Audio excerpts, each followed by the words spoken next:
Me fataki na yedi ancheme fika maglas ejitika asifesa homa pandenge ndakona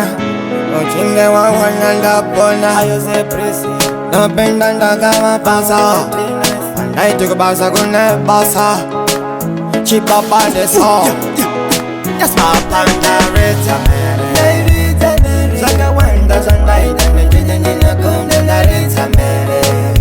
Ndavudza batsera vano vana vana koda bari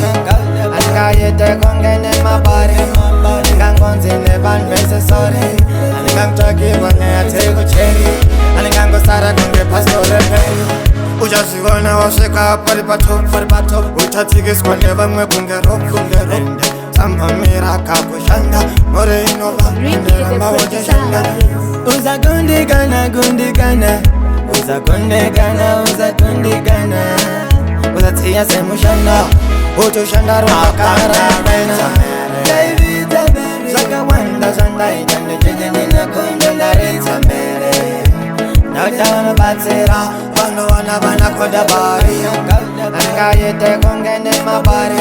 Aningangonzi nevanhu vese sori Aningamtsvakirwa neyate kucheri Aningangosara kunge pasitore peri Beko zvino ndotopinda ndichisita treni Nongoona kuti ndifenda bata wapeni Sankava ndimaka koda peni Saka ndavati pamangoma tripacheni kana vakurungirwa Nozongona kazhavika budirwa Mene ikoko vanongorwadziwa Italiso Zakawanda zandaita ndichenendina kunde ndaretsa mere Ndavudza batsera vano vana vana koda bari Anikayete kongene mabari Aningangonzi nevanhu vese sori Aningamtsvakirwa neyate kucheri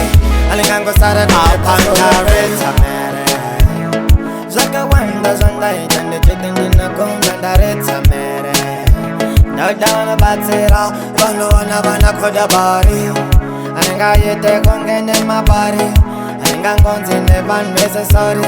Aningamtsvakirwa neyate kucheri Aningangosara kunge pasitore peri Ricky the producer on it.